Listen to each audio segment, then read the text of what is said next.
If you've ever thrown out food because of the date on the package, this is going to annoy you. Because here's the uncomfortable answer. In the United States, almost nobody tested that date. No lab, no federal test, no agency signed off on it. The company that made it just picked a number. That's not a conspiracy theory. That's the actual regulatory reality, and it's stranger than most food myths because this one is completely legal. Start with the basics most people get wrong. Sell by, use by, best before, 3 different labels, 3 different meanings, and almost nobody reads them as different things.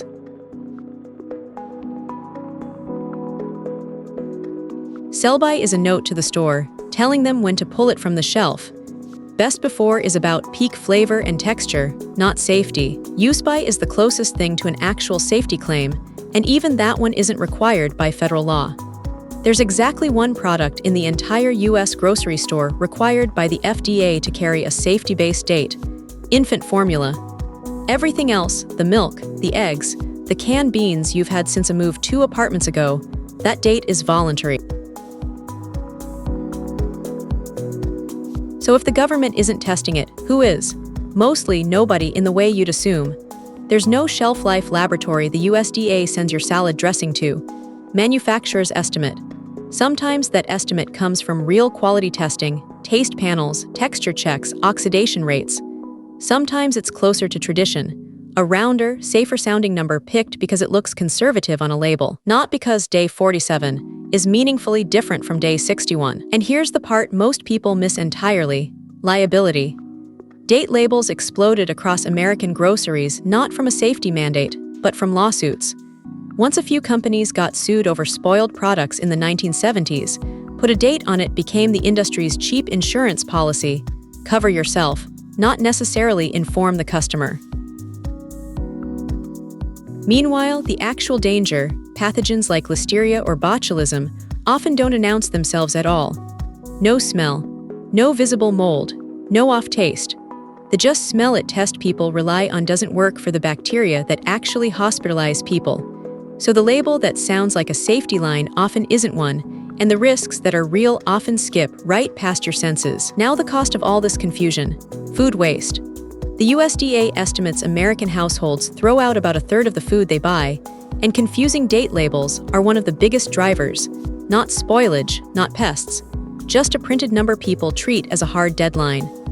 That's roughly $1,500 a year per household, tossed because a carton said best by and nobody knew that phrase has nothing to do with safety. It's such a widely recognized problem that in 2024, the FDA and USDA jointly opened a public request for information on standardizing date labels nationwide.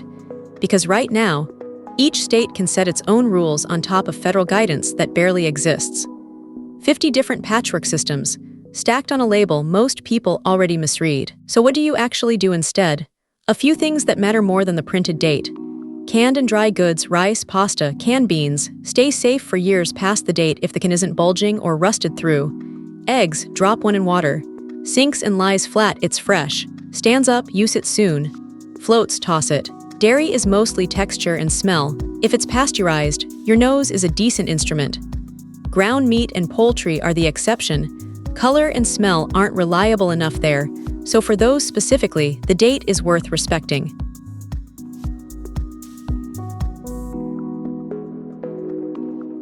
So next time you're staring down a carton of eggs 3 days past its date, you're not gambling against a scientific safety threshold.